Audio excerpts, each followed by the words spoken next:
वफ़वद अमरी इलल्लाह इन्नल्लाह बसीरुम bill इबाद वला हौला वला कुव्वता इल्ला बिल्लाहिल अलिय्यिल अज़ीम।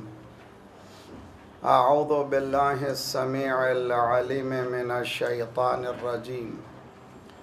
बिस्मिल्लाहिर रहमानिर रहीम। अल्हम्दुलिल्लाहिल्लज़ी हदाना लिहाज़ा वमा कुन्ना लिनहतदिया लौला अन हदानल्लाह। लक़द जाअत रुसुलु रब्बिना बिल हक़ वस्सलातु वस्सलामु अलन नबिय्यिल उम्मिय्यिल मक्किय्यिल मदनिय्यिल क़ुरैशिय्यिल हाशिमी अल ख़ातिम लिमा सबक़ वल फ़ातिह लिमन ग़लक़ अल मुअल्लिनिल हक़्क़ बिल हक़्क़ बिल क़ासिम मुहम्मद।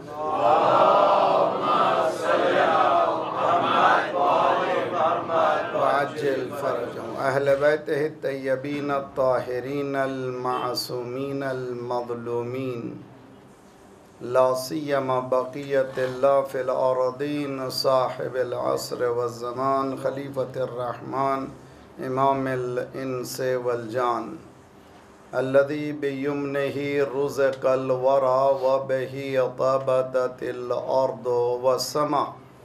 अल्लाहुम्मा अज्जिल फ़रजहु शरीफ। दुनिया इंसानियत सिसकियाँ ले रही है, हर तरफ बेअदालती, खून, नाहक इंसानों का बहाया जा रहा है और कहीं पर इंसाफ का नाम नहीं है।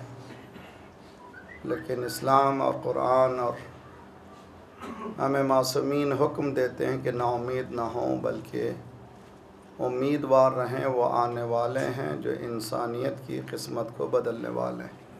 इंशाअल्लाह उनके आने में कोई शक व शुबा नहीं। अगर शक करेंगे तो फिर मोमिन ही नहीं रहेंगे। जब आने वाले हैं तो हमें उनकी हुकूमत की तैयारी, उस हुकूमत जहानी के लिए हमारे पर्सपेक्टिव्स, इदराकात को चेंज करना है। जिस्मी और फ़िक्री तैयारी भी करनी है और दुआ को भी बहुत बड़ा सहारा समझें। दुआ भी जो है, दुआ से 50 मसाइल, हज़ारों मसाइल हल हो सकते हैं। बिस्मिल्लाहिर्रहमानिर्रहीम। अल्लाहुम्मा कुल्ल वलिय्यकल हुज्जत इब्नुल हसन सलवातुका अलैहि व अला आबाए फ़ी हाज़िहि स्साअ व फ़ी कुल्लि साअ वलिया व हाफ़िज़ा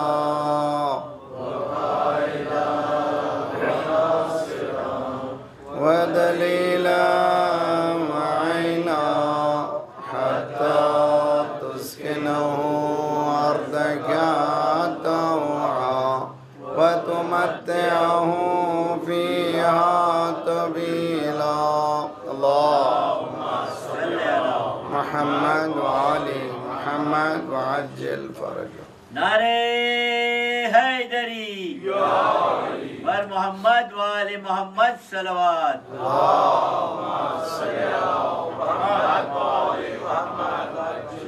रब्बना ला तुआखिज़ना इन नसीना व अख्तअना रब्बना वला तहमिल अलैना इसरन कमा हमलतहु अलल्लज़ीना मिन क़ब्लिना रब्बना वला तुहम्मिलना मा ला ताक़त लना बिहि वअफ़ु अन्ना वग़फ़िर लना वरहमना अंत मौलाना फंसुरना अलल क़ौमिल काफ़िरीन।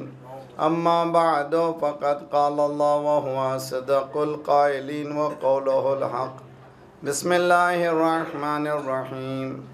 क़द जाअकुम बसाइरुम मिन रब्बिकुम फ़मन अब्सरा फ़लिनफ़्सिहि वमन अमिया फ़अलैहा वमा अलैकुम बिहफ़ीज़। सलवात पढ़िए मोहम्मद।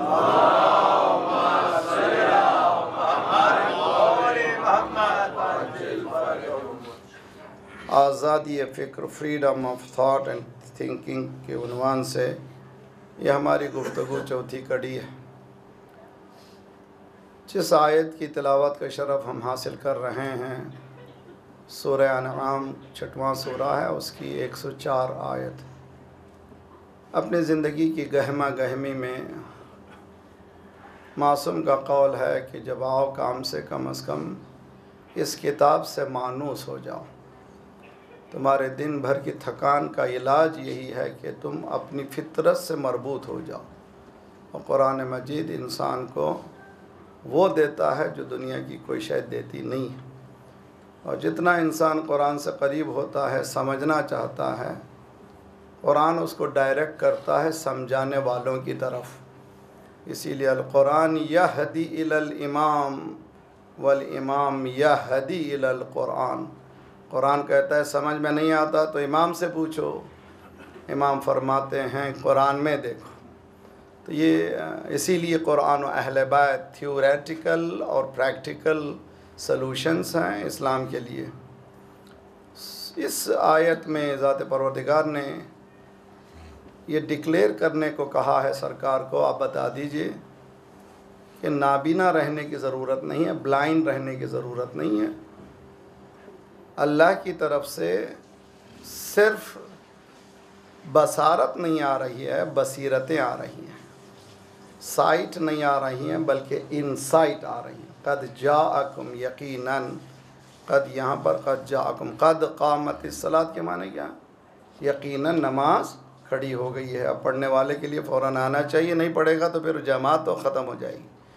कद क़ामतिस सलात, यकीनन नमाज कायम हो चुकी है। इसी तरह से कद जाअकुम, यकीनन तुम्हारे पास आ गया क्या? बसायर, बसीरतें तुम्हारे पास आ गई, इनसाइट्स आ गई। बसीरत में सबसे बड़ी बसीरत कुरान मजीद है और उसको इंटरप्रेट करने वाले अहले बैत अलैहिमुस्सलातो वस्सलाम हैं। ये आ चुके हैं। फ़मन अबसरा, इनको सोर्स बनाकर जिसने अपनी बसीरत को यूज़ किया, फ़अलैहा, उसके लिए फ़ायदा मंद है। फ़मन आमिया, अगर कोई इसको इग्नोर करेगा तो अंधा हो जाएगा, बिल्कुल नाबीना हो जाएगा, इसलिए कि उसको लाइट मिलने वाली नहीं है, तो यकीनन वो भी परेशान रहेगा, वो हट जाएगा उन उसूलों से। फ़अलैहा, उसका असर उसी पर होगा। अभी जो कारी बेहतरीन खूबसूरत कुरान पढ़ रहे थे, वहाँ पर एक आयत सूरह लुक़मान की, हज़रत लुक़मान जो हैं अपने फ़र्जंद से ये कह रहे हैं, बेटा बहुत होशियार रहो। देखिए बहुत अच्छी तरह से कुरान की इस फ़िक्र को समझने की कोशिश कीजिए। हम कल प्रिंसिपल्स की गुफ्तगू कर रहे थे, इब्तिदा हमारी गुफ्तगू, इस्लाम ने फ़िक्र की आज़ादी का हुक्म दिया है, फ्रीडम का, और किसी को ये इजाज़त नहीं है कि अपनी फ़िक्र को लादने की कोशिश करे। कोई भी इम्पोज़ नहीं कर सकता, प्रेजेंट करे, अपने दलाइल को पेश करे।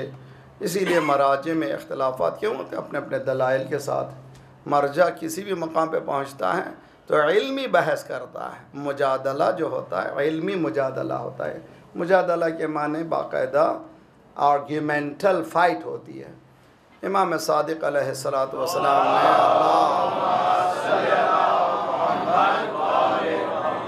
वाजिल फ़रज अपने एक चाहने वाले से पूछा कि सच्चे महफ़िलें, सच्चे प्रोग्राम तुम्हारे पास है जिसमें तुम लोग बैठ कर आर्ग्यूमेंट करते हो, बहस करते हो?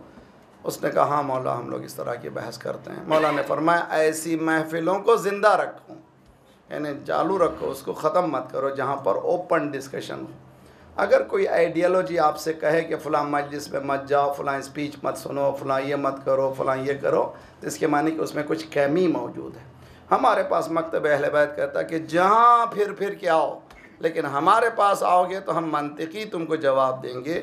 हर दवा का इलाज इसी घर में मिलेगा, हर इसी घर। चुनांचे हम कभी घबराते नहीं, किसी मसले में घबराते नहीं। जाओ भाई पूछो, किसी से भी पूछो, कोई भी आइडियालॉजी को अपनाओ, हमारे पास आओ, हम मंतिकी तुमको जवाब देंगे।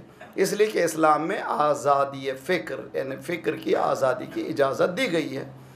तो अब इस आयत में हम लोग देखिए बच्चों की परवरिश में ये भी आज़ादी फ़िक्र की परवरिश करना चाहिए। बच्चों में जब बढ़ाएं तो हम लोगों का एनवायरनमेंट जो है इस्लामी नहीं है, हमारे घरों में है, हम लोग के माहौल बिल्कुल गैर इस्लामी है। हम लोग सप्रेस बहुत करते हैं ब्रेन को। मत पूछो, मौलवी से मत पूछो, हमसे पूछो। ज़रा सा बाप से कुछ ज़रा सा टेढ़ा सवाल किया, वो होगा शैतान हो गया, ये इसी बात कर रहा है। वह बिल्कुल ही उसको दबा देते हैं। इस्लाम ने इस तरह की इजाज़त नहीं दी, ओपन करने को कहा है।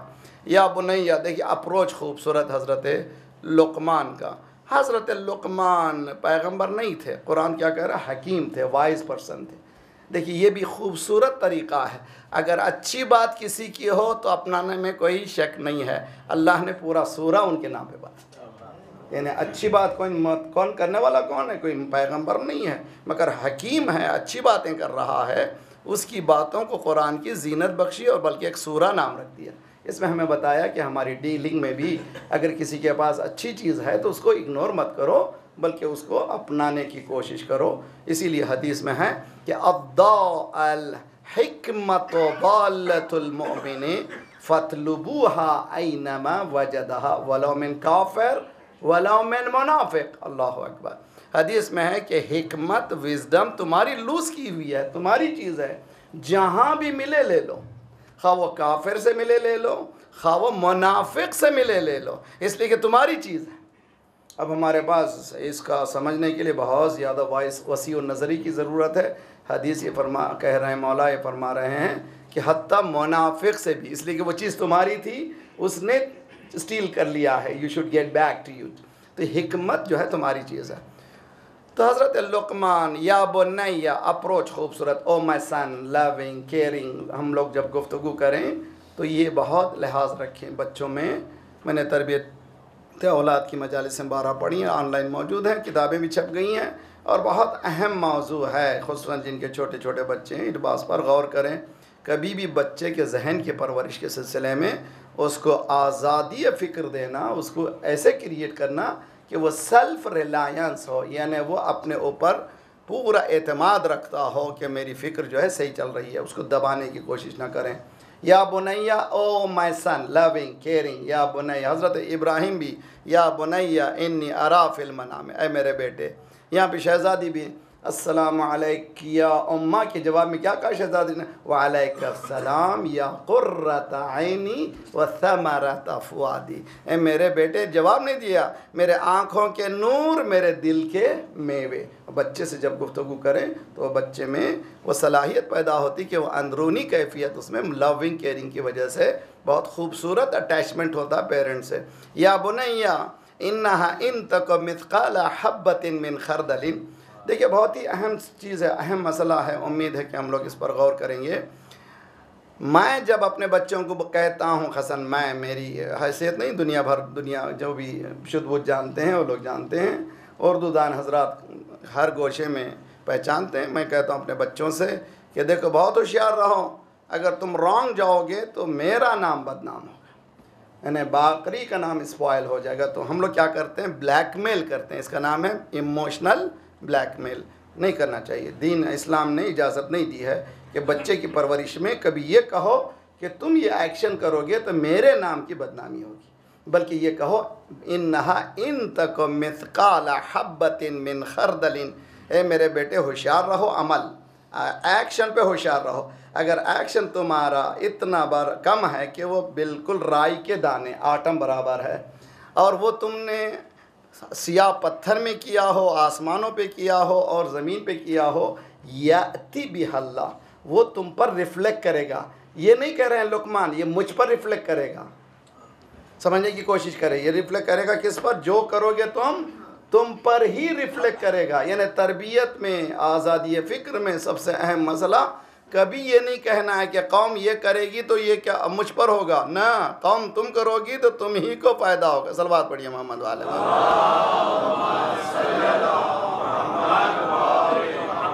वाजिल फरज, ज़रा सा मिल के सलवात पढ़िए अच्छी तरह से।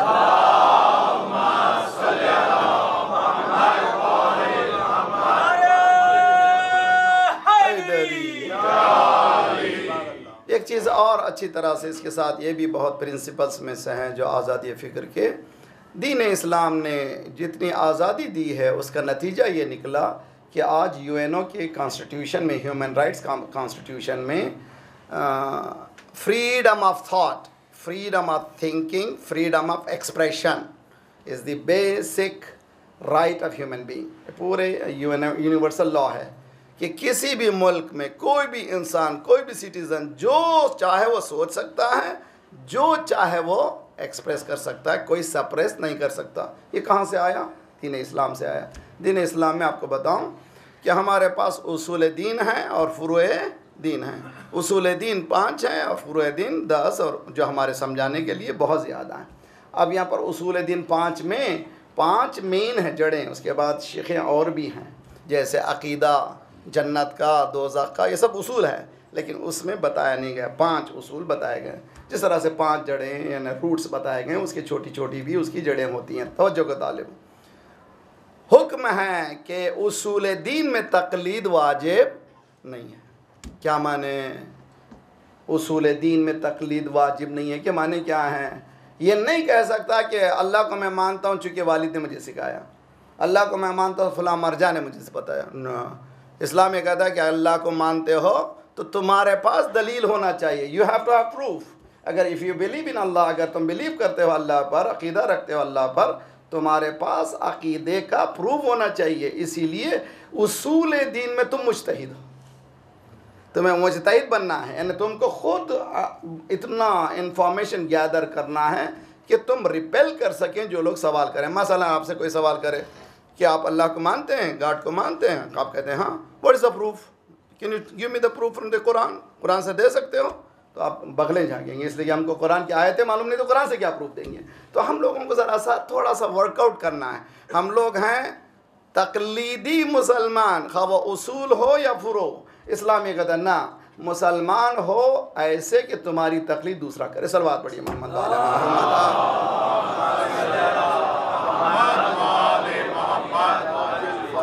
बात समझ में आ रही कि नहीं आ रही? देखिए बहुत अच्छी तरह से उसूल दीन में क्यों नहीं है, इंशाल्लाह मैं कल और बहस करूँगा इस पर।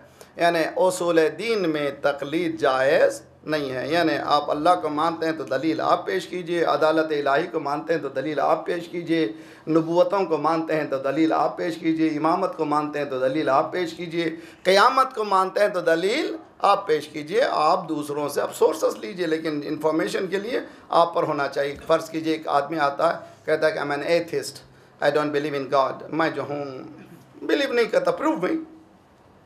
क्या कहेंगे आप? आपको दलील पेश करना पड़ेगा। अगर आपका अक़ीदा है कि yes there is a God, आपको प्रूफ करना पड़ेगा हिसाब से कि ये दलाइल हैं मेरे, और यही इसी की वजह से is equal to there is a God. अगर आप जब तक दलाइल पेश नहीं करेंगे तो आप जो है तकलीदी मुसलमान रहेंगे। उसूल में इस्लाम इसकी इजाज़त नहीं देता। उसूल दीन में तकलीद का ना होना इस बात की दलील है कि इस्लाम आज़ादी फ़िक्र की दावत है। यानी इस्लाम ये कहता है कि हमारे पास किसी की कंपल्शन नहीं है, तुमको समझ के आना है। अगर नहीं समझोगे तुम्हारी परेशानी है। देखिए कितना ख़तरनाक मौका है। जंगे नहरवान में मौला तैयारी कर रहे हैं, बिल्कुल अब तैयार हैं, जंग खुलने वाली है, तैयार होने वाली है, कत्ल गारा शुरू होने वाला है। वैसे मौके पर एक अरब आता है मौला के पास, या अली बताइए अल्लाह से मुताल्लिक़। अभी इन्होंने साथियों ने, बाज़ वक्त होता है कि चमचे बहुत ज़्यादा गर्म रहते मौलियों से ज़्यादा, माफ़ी चाहता हूँ, कोई भी नहीं, मेरा तो कोई नहीं है, मैं रखता भी नहीं हूँ। सलवात पढ़िए मोहम्मद वाले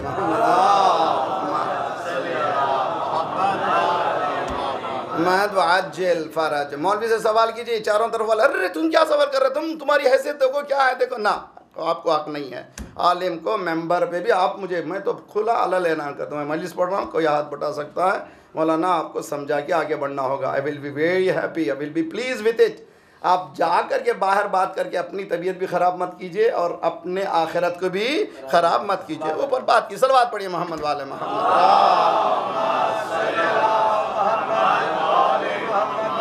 अज्जिल फ़रज। मौला ने जैसे ही जवाब देना चाहा, चारों तरफ मौला की चाहने वाले बेवकूफ़ हो गए। अभी तैयार हो रहे हैं, जंग को जा रहे हैं, यहाँ पे बेइंतहा हंगामे, हकीकत में हंगामी हालात हैं। It's a very tough time. मौला ने कहा इसी के लिए जंग कर रहे हैं। सलवात पढ़िए मोहम्मद।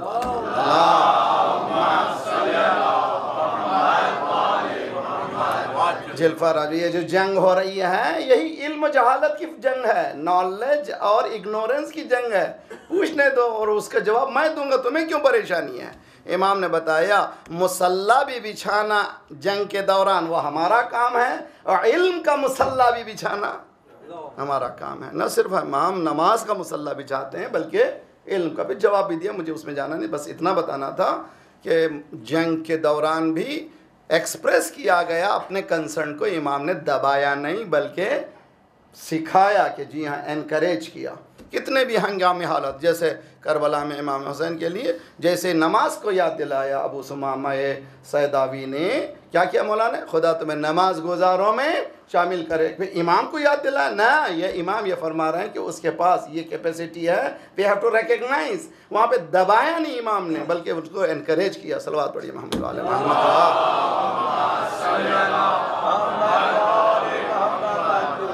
वअज्जिल फरजहुम या बुनैया इन्नहा इन तक मिथकाला हब्बतिन मिन खरदल। देखो कभी भी याद रखो कि अगर ज़र्रा बराबर भी गुनाह करोगे, अमल करोगे, तुम पर रिफ्लेक्ट करेगा।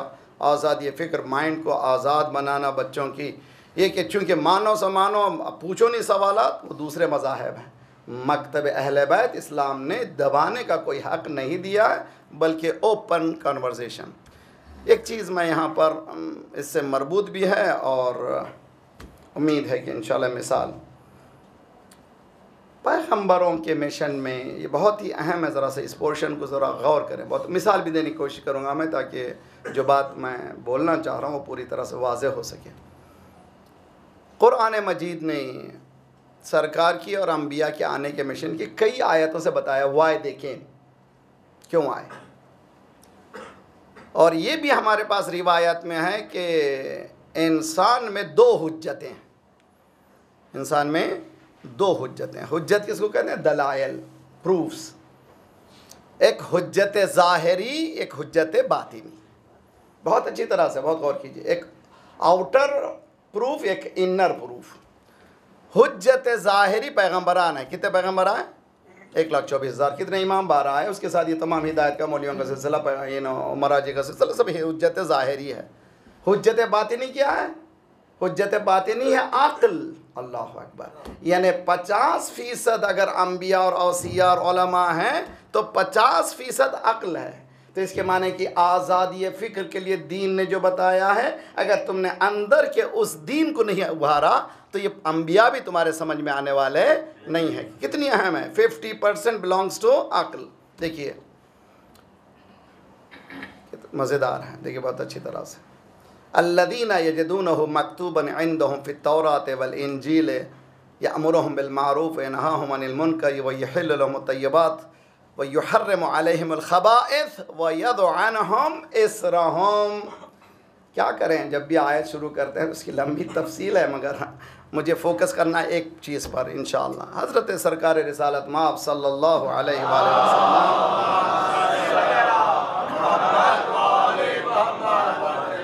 का तस्करा करते हुए कुरान मजीद ये कहता है कि इसके नाम को, इनकी हकीकत को तुम जानोगे कहाँ से? तौरात में भी पढ़ोगे, इंजील में भी पढ़ोगे। चुनांचे एक मकाम पे कहता है कि ये ऐसे जानते थे जितने राहिब थे, प्रीस्ट थे, जैसे अपने माँ बाप को जानते हैं। सरकार को फिर आने के बाद डिने कर दिए।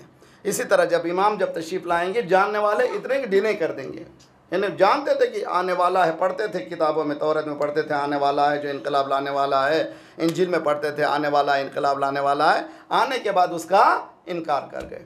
अल्लज़ीना यजिदूनहु मक्तूबन इंदहुम फित-तौरात, तौरात में भी है, इंजील में भी है। क्या करता है? अम्र बिल मारूफ करता है, नही अनिल मुनकर करता है, जो अच्छी चीज़ों को हलाल बताता है, बुरी चीज़ों को हराम बताता है। उसके बाद है व यदउ अन्हुम इसरहुम। उन पैगम्बरों का काम है मुसीबतों को, परेशानियों को जो जामे की हैं उनको निकाल दे। यानी बहुत बड़ी रिस्पॉन्सिबिलिटी है। जो प्लाइट है इंसान की, उस प्लाइट से उसको निकाल दे, मुश्किलात हैं उसको हल पेश करे। वयदउ अन्हुम इसरहुम वल अगलाल अल्लती कानत अलैहिम। और जो जंजीरें उसके पास मौजूद हैं उन जंजीरों को निकाले। कौन सी जंजीरें? ये फ़िक्र की जंजीरें हैं। इतनी ख़तरनाक हैं कि हम लोग जब बात करते हैं तो हमने पहले ही से जंजीर डाल दिया है, उससे हटकर हम बात ही नहीं करते। ओपन माइंडेड हैं नहीं, बस जो मान गए बस यही है, इससे हटकर कोई दीन नहीं है। ये दीन नहीं है। ओपन होना चाहिए। अगर सही प्रूफ मिल गया तो उसको आगे तरफ बढ़ना चाहिए। कल अगर अबू ज़र थे तो आज मिक़दाद थे तो सलमान बनना है, सलमान बन के भी आगे बढ़ना है। सलवात पढ़िए मोहम्मद वाले मोहम्मद।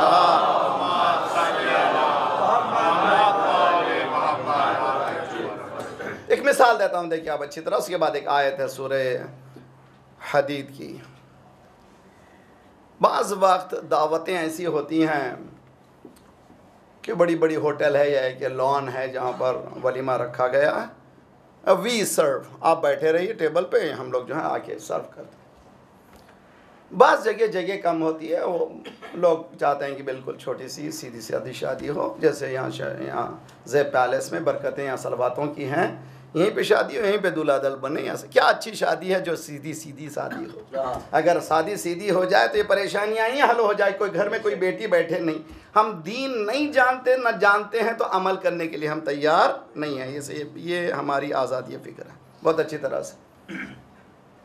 बाज़ वक्त क्या होता है, जगह कम होने की वजह से टेबल पे सजाया जाता है, कहते हैं कि सेल्फ सर्व। वहाँ क्या था, वी सर्व, यहाँ क्या था, सेल्फ सर्व। अच्छी तरह से समझिए, इस्लाम में अंबिया और इमामों ने कभी नहीं कहा है कि तुम्हारी हालत को हम बदलेंगे। समझने की कोशिश करिए बहुत अच्छी तरह से, कभी नहीं कहा कि तुमको सर्व करेंगे। और हम भी ये समझ रहे हैं कि मौला तशरीफ लाइए, बहुत तशरीफ लाइए, अज्जल अल्लाह ताला फरजा। हम समझते हैं इमाम आने के साथ लड्डू बटेंगे, हम समझते हैं इमाम आने के साथ घर मिल जाएगा, इमाम आने के साथ सब कुछ परेशानियां हल हो जाएंगे। इमाम सादिक अलैहिस्सलातु वस्सलाम ने फरमाया,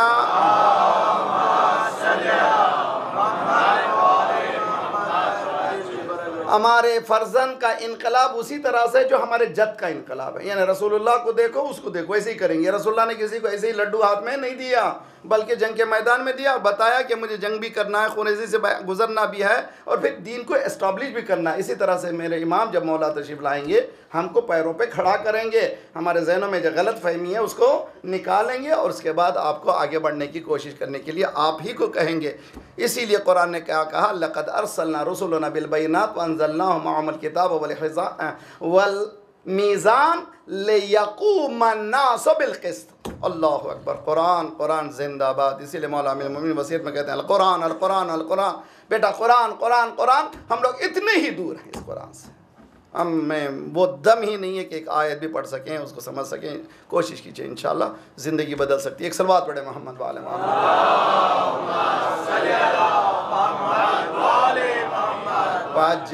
57th सूरा, चैप्टर 57, आयत नंबर 25।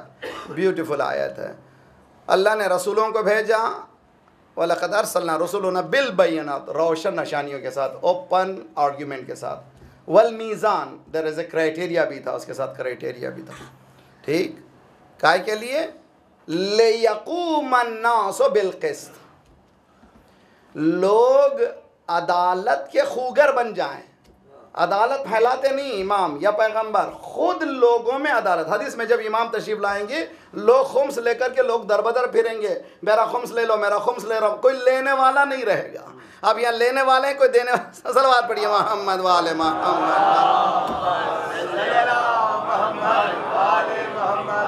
अज्जल फरजम। क्यों लेने वाला नहीं रहेगा? हर एक इंसान कायम हो जाएगा अपने बताए उसूलों पर, कामयाब रहेगा ज़िंदगी में। हर एक का बिजनेस होगा, हर एक की अपनी ज़िंदगी होगी, बहुत ही फ्लरिशिंग ज़िंदगी होगी। वो खुम्स लेकर के जाएगा। क्या हो रहा है इमाम के ज़माने में, क्या होता है प्रॉफिट्स के ज़माने में। इसीलिए दीन को जो लोग बहुत कम समझे, इसी वजह से समझे, ये समझे कि इमाम आने के साथ, पैगंबर आने के साथ ज़िंदगी बदल जाएगी। न, पैगंबरों ने इस तरह का कोई वायदा नहीं किया। तुमको ज़िंदगी बदलना है, you have to stand tall, तुमको खड़े रहना। इमाम ख़ुमैनी ने भी आकर के कहा, हमने कभी किसी को नहीं वादा किया है घर दे देंगे, बीवी दे देंगे, बच्चे दे देंगे, हो जाएगा वो हो जाएगा, हम देने वाले नहीं हैं। हमने इनकलाब लाया है, तुम बुलंद हो तो तुम्हारी कामयाबी। ये बहुत ही अहम मसला है आज़ादी फ़िक्र में कि हम लोग कभी डिपेंडेंट ना रहें। डिपेंडेंसी एक ग़ुलामी का नाम है। इस ग़ुलामी से आज़ाद वही हो सकता है जो विलायत का कायल हो। सलवात पढ़िए मोहम्मद।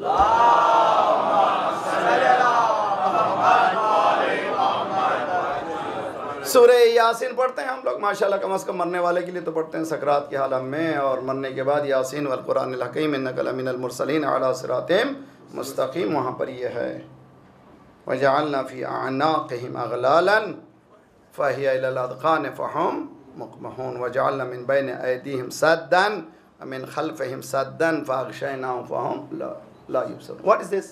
सोचिए कभी। अल्लाह ये कह रहा है कि उनके गर्दन में जंजीरें हैं, जंजीरें। नहीं मालूम यहाँ पर दूल्हों को फूल क्या पहनाते हैं? यहाँ पे दूल्हे को कम है ज़्यादा पहनाते हैं? कम। साउथ में जाइए, हमारे पास जाइए, अजाब है शादी करना। हमारे पास मद्रास में, बेंगलोर में, मैसूर में, या अल्लाह, वो फूल के हार इतने कि 3 दिन 4 दिन तक दूल्हा जो है गर्दन में दर्द में रहता है, तो शादी को भूल जाता है, शायद सज़ा देते हैं। तो वो फूल का हार डालिए, 1 हार, 2 हार, 3 हार। फितरत कहती है सर न झुका, वज़न कहता है सर झुका।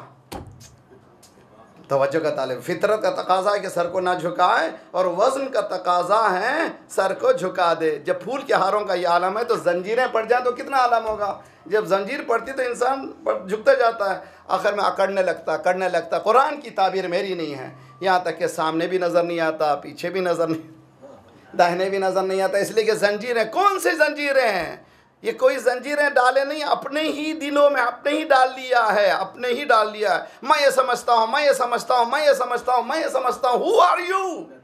तुम कौन हो? मैं समझता हूँ। ये जंजीरों को जब तक तुम नहीं निकालोगे, तुम दीनदार नहीं बन सकते, तुम मोमिन नहीं बन सकते। इन जंजीरों को निकालो। कौन निकालेगा? वही निकाल सकेगा जिसके पास जंजीर ना हो।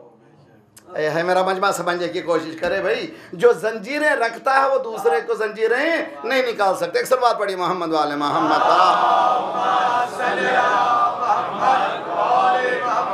फाजिल फरजम। और अच्छी तरह से इस मिसाल को भी समझिए। मौलाना रूम वेज इज वेरी ग्रेट स्कॉलर, और ये इकबाल को जितना भी आप सुनते हैं वो इंस्पायर्ड बाय मौलाना रूम। सूफ़ी मनीष था, बहुत काबिल शख्स था, और उसके अशार से पता चल रहा है मकतब अहले बैत से वाबस्ता था। उसके छठे जिल्द में दफ्तर शिशु में 2 माने किया है मौला के। मन कुन्तु मौला फ़हादा अलीयुन मौला। इसके 24 माना है। अगर पूरे माने करूँगा तो सो जाएंगे आप लोग, तो 2 माने करिए। 2 माने, एक माना है मुअतिक, एक माना है मुअतक। मुअतिक के माने आज़ाद करने वाला, मुअतक यानी आज़ाद शुदा, यानी जो आज़ाद रहेगा वही आज़ाद करेगा। अगर कोई इनमेट है अंदर, किसी को छुड़ाना है तो बाहर वाले ही आज़ाद कर सकेंगे, अंदर वाले कोई आज़ाद नहीं कर सकेंगे। इसी तरह से जो जंजीरों से आज़ाद रहेगा वही जंजीरों को निकाल सकेगा। तो बहुत अच्छी तरह से एक जुमला सुनते चले जाइए। बहुत से आज़ाद हैं मगर कैदी हैं, बहुत से आज़ाद हैं मगर कैदी हैं। कुछ कैदी ऐसे हैं जो आज़ाद हैं। सलवात पढ़िए मोहम्मद वाले मोहम्मद।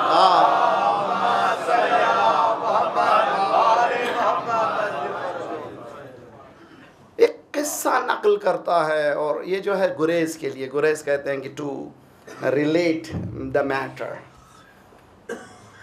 नकल करता है कि एक केस हिपोथेसिस है, कोई ऐसा नहीं कि ऐसा किस्सा कोई हुआ होगा, मुमकिन हुआ भी हो। उस ज़माने में केस, जज था और जज के सामने ज्यूरी थे, बहुत से लोग थे। उसमें एक खूबसूरत औरत थी जो केस में इन्वॉल्व थी, और जज की नीयत उस औरत से मुताल्लिक़ बुरी हो गई, और औरत ने भांप लिया कि ये ख़तरनाक है और इससे बच के निकलना भी मुश्किल है। चुनांचे जब केस इख्तिताम पे पहुंचा तो जज ने कहा, और औरत तुम रुको, तुम्हारा फैसला मैं करता हूँ। औरत समझ गई, ओह डेंजरस पॉइंट है। सबको निकाल दिया कमरे के अंदर। वहाँ पर एक बड़ा सा संदूक था। औरत ने कहा कि इसे बचना मुश्किल है, कहा कि तुम अंदर उतरो, मैं भी आती हूँ। और जैसे ही वो अंदर उतरा, दरवाज़ा बंद किया, लॉक करके हम्मालों से कहा उठाओ इसको जज को, चलो किसके पास? बादशाह वक्त के पास चलो। अब वो जज बहुत मशहूर, सारा वतन सारा शहर उसको बदनामी होगी, और रो रहा है, गिड़गिड़ा रहा है, हम्मालों से कह रहा है कि प्लीज़ मेरी भल्त हो जाएगी, मेरी बेइज्जती हो जाएगी, मेरी ज़िल्लत हो जाएगी, मुझे निकालो, शर्मिंदा हूँ प्लीज़। वो रिक्वेस्ट किया।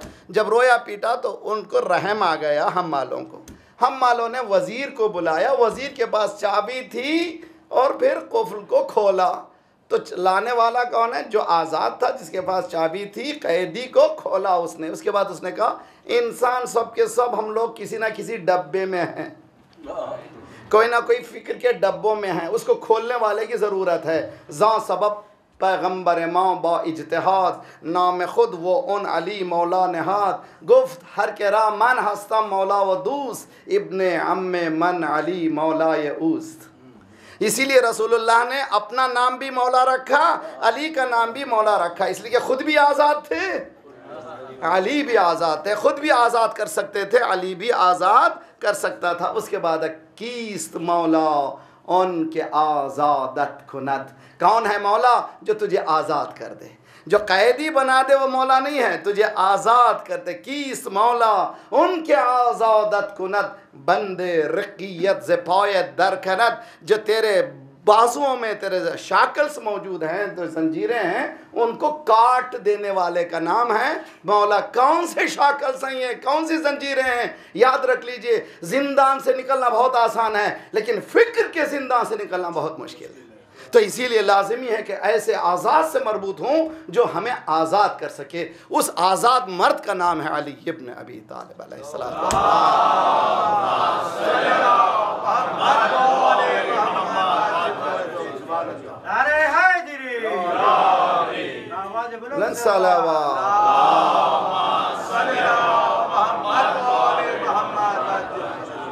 किस मौला उनके आज़ादत कुनत। यहाँ आज जो ये तीसरी मजलिस में ज़रा सा इस बात को अच्छी तरह से लेके जाइए, आप तकिए पे सर लगाइए, पूछिए अपने आप से, क्या मैं आज़ाद हूँ या कैदी?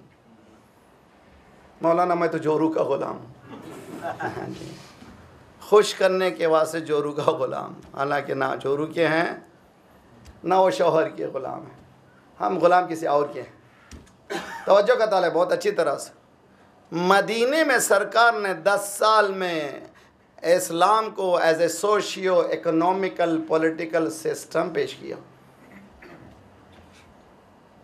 जो अभी तक हमारे जहनों में नहीं है, because we are cut off from that system. हमारे जहनों में वो नहीं है कि दीन जो है टोटल सिस्टम है जिसमें हर चीज़ मौजूद है। तो सरकार ने कुरान को कॉन्स्टिट्यूशन, बहुत अच्छी तरह से मौला जब तशरीफ़ लाएंगे उनका कॉन्स्टिट्यूशन क्या होगा? कुरान होगा। हदीस में है कि हत्ता किचन में औरतें जब रेफ़र करेंगी तो कहेंगे कुरान की आयत ये कह रही है। तो आप क्या रेफरेंस है आजकल? आजकल माशाल्लाह सबसे मकबूल जो प्रोग्राम है टीवी का वो डिश बनाने का। जी मेरी बहनें सुन रही इंशाअल्लाह। 2 डिशों के दरमियान इंसान डिश कर रहा है, एक बाहर डिश लगा हुआ है, एक अंदर डिश। सबसे ज़्यादा मकबूल प्रोग्राम जो है खाना बनाने का है। बहुत अच्छी चीज़ है बहन, सीखिए आप। कम से कम वक्त में सस्ता और हेल्थी खाना कैसे बनाया जा सकता सीखिए, ताकि तरबियत में आसानी हो। इमाम ख़ुमैनी ने कहा था अज़ दामन जन मर्द ब मेराज मी रवद, अगर मर्द चाहता है मेराज पे जाना तो औरत के दामन से जा सकता है। अब समझे खदीजतुल कुबरा किसको कहते?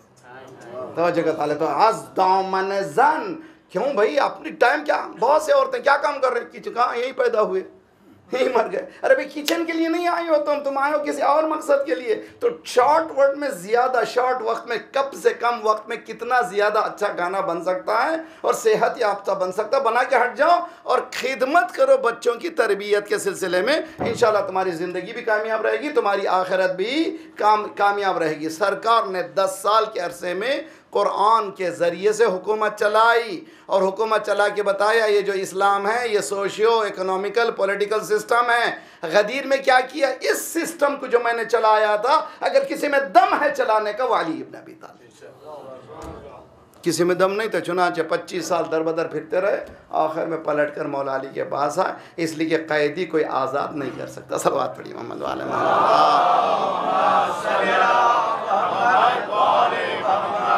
वाजिल फरज हम है। मेरे साथ आप लोग बहुत गौर कीजिए। तो कल मैंने बताया था कुरान मजीद ने एनकरेज किया है क्या है, किससे मुताल्लिक़? रिसर्च से मुताल्लिक़। देखो ज़मीन और आसमान की एक मिसाल देता हूँ, फिर आज भी मिसाल सुनिए। सूरह बकरा, इन्नल्लाह ला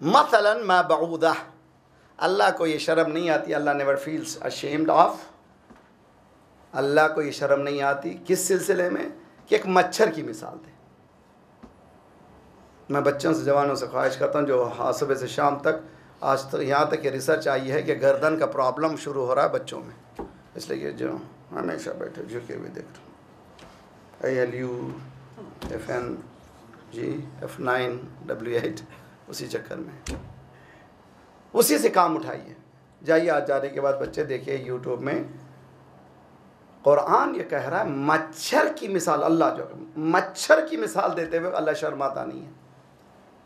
युदिल्लु बिही मन यश, इसी से कोई लोग हिदायत याफ्ता हो जाते हैं, वो यहदी बिही, इसी से जो है गुमराह भी हो जाते हैं। एक छोटी सी मिसाल देता हूँ, मच्छर की बहुत ज़्यादा तारीख़ है। मैंने इस्लाम कुरान एंड साइंस के उन्वान से कहीं अशरा पढ़ा, उसमें तफसीली से गुफ्तगू की, मुझे जो रिलेट है आज का वो बताता हूँ। मौलाना मच्छरों की तारीफ शुरू कर दिया। सलावत पढ़िए।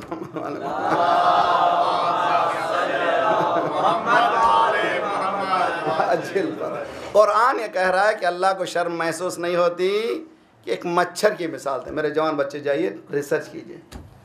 मच्छर का जो एग होता है, जो अंडा होता है, उसका साइज जो है .1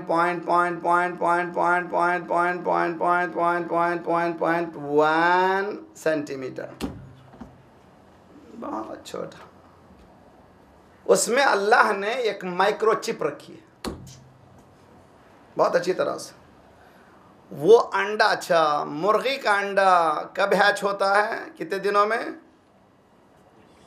जी? 21 दिनों में, 27 दिनों में, 29 दिनों में, 30 दिन के अंदर हैच हो जाता है। ठीक है, अगर हैच नहीं करे तो क्या होता है, अगर बाहर रखे फिर इससे ख़राब हो जाता अंडा।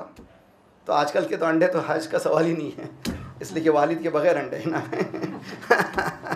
तो बहुत अच्छी तरह से तो हैचिंग के लिए टाइम मुकर्रर है 27 दिन में, तवज्जो बहुत अच्छी तरह से।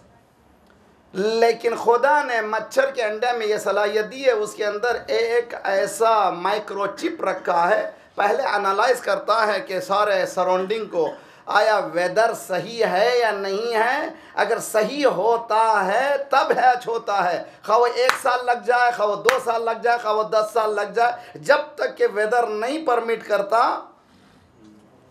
एक मच्छर, खुदा कह रहा है मिसाल दे रहा हूं मच्छर की, तुम समझो, इसी से हिदायत पा सकते हो, इसी से गुमराह हो सकते हो। खुदा ने कहा तुम मच्छर के एक अंडे को नहीं समझ सके तो मेरी कुदरत को क्या समझ सके। सलवात पढ़िए मोहम्मद वाले मोहम्मद।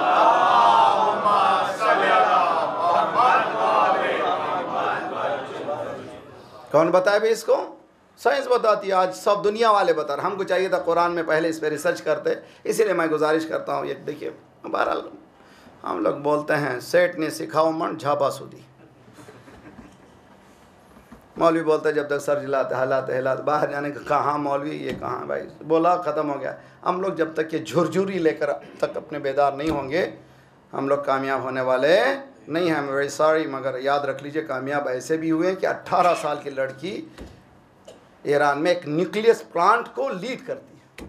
18 साल की लड़की, 8 लड़कियाँ जाती हैं कहाँ पर, माउंट एवरेस्ट पर, कहीं नहीं, 59 कंट्री से कहीं नहीं, ईरान से माउंट एवरेस्ट पर जाती हैं, कामयाबी से जाकर के वापस होते। बताती हैं हिजाब पाबंदी का नाम नहीं है, इफ़्फ़त के बचाने का नाम है।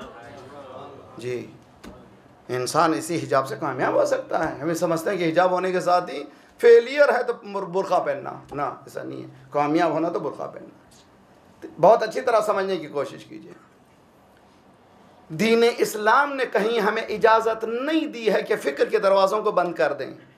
हमने हुक्म दिया है कि ओपन रखें, हर चीज़ डिस्कस करो, तौहीद की डिस्कस करो, सिफ़ात परवरदिगार पे डिस्कस करो, तो नबूवत पे डिस्कस करो, इमामत पे डिस्कस करो। कोई ये नहीं कह सकता कि तुम कहोगे तो तुम काफिर हो जाओगे। तकफीरी ग्रुप अलग है। ये कौन से तकफीरी ग्रुप हैं? किसने शुरू किया तकफीरी ग्रुप? तकफीरी किसको कहते हैं? ये सुन्नी भी नहीं है, बहुत अच्छा नाम दिया जिसने भी दिया, या रहबर ने या हसन नसरुल्लाह ने। ये नाम सिर्फ अहले बैत के घर आने वाले ही दे सकते हैं जी। तकफीरी के माने कुफ्र के फतवे देने वाले। कौन है पहला कुफ्र का फतवा देने वाला?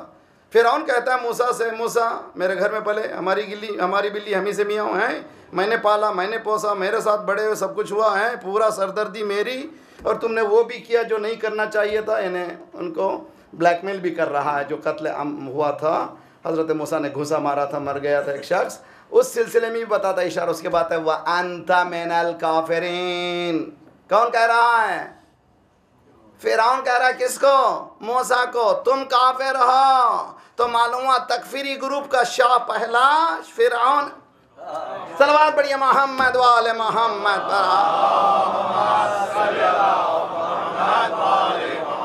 वअज्जिल फरजम। तकफीरियों का सबसे बड़ा जो बुनियाद डालने वाला कौन है? फिरौन है। मगर हजरत मूसा ने पलट के नहीं कहा कि तुम काफिर हो। जो हकीकत है बोलने की क्या जरूरत है? आज तक शियों को काफिर कहा गया, शिया किसी को सलवात पढ़िए मोहम्मद वाले मोहम्मद।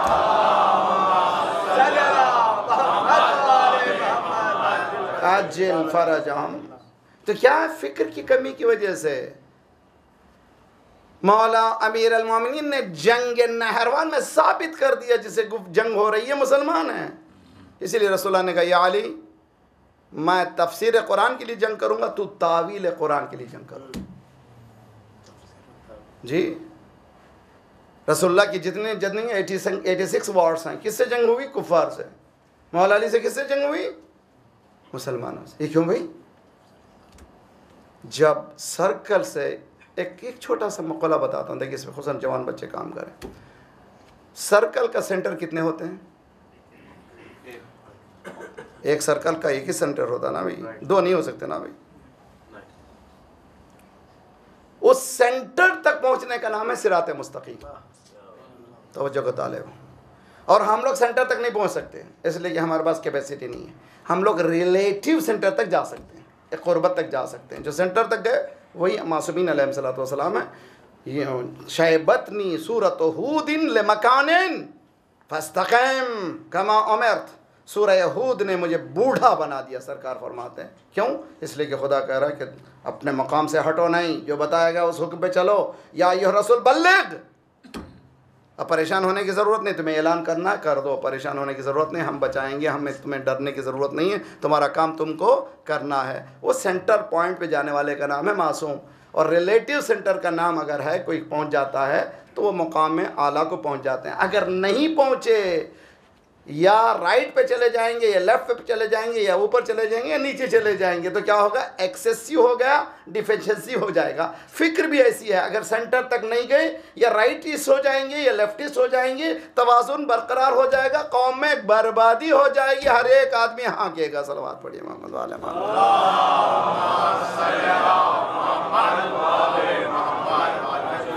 बहुत ही ख़तरनाक मसला है। इसलिए ज़रूरी है कि तवाज़ुन को बरकरार रखना चाहिए। इसलिए लाज़मी है कि सिस्टम जो बताया गया था उस सिस्टम की तरफ चले। इमाम हुसैन अलैहिस्सलातु वस्सलाम ने भी जब निकलते हुए साफ ऐलान किया, वाई आई एम गोइंग, मैं क्यों जा रहा हूँ? शियों सुनो, मुसलमानों सुनो, क्यों जा रहा हूँ? अगर करना भी था तो मदीने के बाहर बहुत बड़ा हंगामा, तकबीर, सबको बुला कर के आओ, मैं नवाज़ रसूल हूँ, तुम आओ तुम आओ तुम आओ, जमा हो जाओ। 1,00,000 2 लाख आदमी जमा किए और जंग हुआ मदीने के पहलू में, दुनिया को पता चल जाता। मौला ने कहा ना, ऐसा नहीं करना, मुझे उस मकाम पे ले जाना है जिस मकाम का नाम उरूज पाता है तो जन्नत के टुकड़ों से मिल जाता है, जिसको करबला कहते हैं। अब आप सुन रहे हैं, अब अखबारों में आए, याद है आपको? देखिए बहुत अच्छी तरह से फिक्री बात कर रहा हूँ मैं, और आखिर तक कोशिश करूँ। पहला साल जब इराक़ के हालात बदले थे, सारे दुनिया का मीडिया बोल रहा था, याद है ना? पहला ज़ियारत जो हुई थी, मुहर्रम का पहला अशरा हुआ था, शियों से मुताल्लिक़ आया, कई आर्टिकल्स आए, सारी दुनिया से तस्वीर। मगर आज सबसे बड़ी गैदरिंग, दुनिया की सबसे बड़ी गैदरिंग है तो कब जमा होती है? 40 में, और सारा मीडिया खामोश है। You have not been told why? तो इसके माने कि CNN भी बिका हुआ, ये भी बिके हुए, वो भी बिके हुए। क्यों? इसलिए कि सऊदी ने कहा कि तुम लोग कुछ भी करो लेकिन इसको बताओ नहीं। ऐलान को रोकना किसका काम है? रोक रहे हैं, समझ रहे हैं कि रोकने से रुक जाएंगे? नहीं, अल्हम्दुलिल्लाह, खुदा का लाख लाख शुक्र है कि जो जाते हैं, बसरा से निकल चुके हैं, मूसल से निकल चुके हैं, 3 million, 4 million, 10 million, 20 million, 30 million, और सब आते हैं वापस आकर के मौलाना क्या बताएं, कोई भूखा नहीं था। जो भी खुदा इंशाल्लाह ले जाए, ये मारिफत के साथ ले जाए। बहुत ताज्जुब होता है कि इतना बड़ा मजमा। 2 चीज़ों की तारीफ़ करते हैं, एक तो कचरा नज़र नहीं आता, सफाई बहुत स्पिक एंड स्पैन, हर एक जहाँ पर डालना चाहे वहीं डालना है। हज में हत्ता आपको मीना में 3 दिन में क़यामत हो जाती है, लेकिन हम बताते हैं कि सफाई की इंतहा। दूसरे है कि हमको कोई दिन भूखे रहना नहीं पड़ा। हर एक कह रहा था ये खा लो, हमारी तरफ से खा लो, हमारी तरफ से खा लो, हमारी तरफ से खा लो। शायद हुसैन ये कह रहे हो तुम मेरे मेहमान हो और मैं भूखा जा चुका हूँ और तुझे भूखा रहने की ज़रूरत नहीं है। तो जब भी मेरे पास ज़ियारत को आएगा, आ मेरे पास आ, यहाँ पर करबला में तुझे भूखे रहने की ज़रूरत नहीं है, यहाँ तुझे खाना मिलेगा। इसीलिए इमाम सज्जाद के सामने जब भी 20 साल तक, करबला के 20 साल तक जब भी खाना आता था, ना सिर्फ पानी, खाना आता था, करबला का रुख करते थे, अस्सलाम अलैकुम या अबता। ए मेरे बाबा, ना सिर्फ तू प्यासा था बल्कि तू भूखा भी था। क्यों रोका जा रहा है? क्यों रोका जा रहा है? क्यों ब्लॉकेज है? इस ब्लॉकेज को समझना बहुत ज़रूरी है। और यहीं पर इमाम हुसैन की हिकमत अमली, विजडम पता चलता है। सीरिया में ब्लॉकेज था, बिल्कुल ब्लॉकेज था, वहाँ पर कोई खबर जाती नहीं थी। मोर देन 80 ईयर्स, 100 ईयर्स के करीब, सेंचुरी से करीब बनी उमैया की हुकूमत रही है। पहली खिलाफत के बाद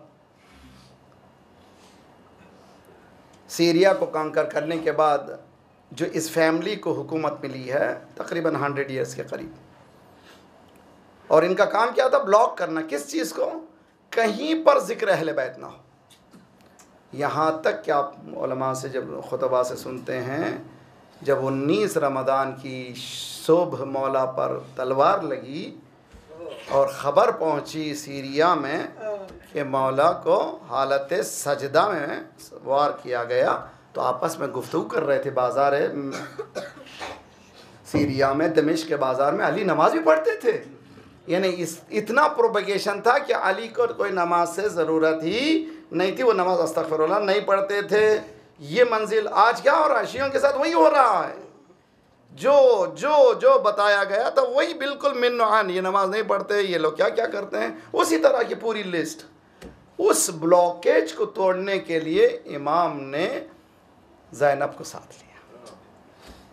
ये बहुत बड़ा, ये करबला का इस फिक्री रुख को अगर पढ़ना चाहें तो इसीलिए मैं कहा करता हूँ इमोशनल ट्रेजेडी ऑफ करबला को पढ़ना बहुत आसान है, लेकिन उसकी रैशनैलिटी पर बहस करना ज़रा सा मुश्किल काम है, फिक्री काम है। बहुत अच्छी तरह से बहस कीजिए। इमाम हुसैन ने कहा ज़ैनब तुम चलो, उम्मे कुलसूम तुम चलो। अब तुम्हारा जो काम है, मेरा जो काम यह है कि मैं जालिम के चेहरे पर जालिम से टक्कर लूँ, ख़ुद ख़त्म हो जाऊँ, लेकिन उसको ख़त्म करके चले जाऊँ। और तुम्हारा काम यह है कि जो चेहरे पे नकाब है उसको तुम नोच डालो। तो चुनांचे हमने तारीख़ में देखा कि जहाँ जहाँ से काफ़िला गुज़रा है वहाँ इनकलाब आया। कूफे में जनाब ज़ैनब ने खुतबा दिया, हर एक आदमी गिरिया कर रहा था, हर एक आदमी रो रहा था, हर एक आदमी सिसकियाँ ले रहा था। वहाँ से शाम जब पहुँचा है तो सारा दरबार भरा हुआ है और VIPs 800 बैठे हुए हैं। उनके जहनों में यही बिठाया गया है, मीडिया मीडिया मीडिया जैसे बिठाया गया है। आज के मीडिया भी है, उस ज़माने में ये बिठाया गया। जो आया था वो कौन आया है? वो एक खारजी, अस्तगफिरुल्लाह रब्बी व अतूबु इलैह, उसने खुरूज किया था, उसको हमने स्मैश कर दिया है, ख़त्म कर दिया। उसका काफ़िला आ रहा है। इमाम सज्जाद वहाँ पर पहुँचे इस आलम में कि हाथों में हथकड़ियाँ थीं, पाँव में बेड़ियाँ थीं। इमाम सज्जाद ने कहा यजीद इजाज़त है कि इन लकड़ियों के टुकड़ों पर जाकर कुछ कहूँ। यानी जिस मकाम पर हक़ का तज़किरा नहीं होता, वह मेंबर नहीं होता, वह लकड़ियों के टुकड़े होते हैं। यजीद जानता है कि ये अगर बोलने लगेंगे तो क़यामत होगी, मैं इनको बोलने नहीं दूँगा। इमाम ने एक मरतबा VIPs पर एक निगाह दौड़ाई। अब यहाँ पर मैं एज ए स्टूडेंट मैं ये समझूँगा कि आजकल की साइंटिफिक दुनिया में एक बहस होती है टेलीपैथी इंसान में एबिलिटी है अपनी फ़िक्र को दूसरे तक बग़ैर बोले के पहुंचा सके। इमाम ने एक निगाह दौड़ाई, गोया पूछ रहे हो तुम लोग तो आज़ाद हो, तुम लोग अपने आप को बड़े कहते हो, एम्बेसडर कहते हो, पढ़े लिखे कहते हो, ये कैदी बोलना चाहता, बोलने नहीं दिया जा रहा, तुम क्यों बैठे हुए हो? चुनाचे पूरे लोग उठे कि यजीद तेरा कैदी है, तुम्हारा सब्जेक्ट है, बोलना चाहता है, इसको बोलने की इजाज़त देना चाहिए। पॉलिटिकल प्रेशर बढ़ा। यजीद ने देखा कि दरबार में अगर इजाज़त नहीं दी जाएगी तो परेशानी होगी, कि जाओ जाइए, इजाज़त है।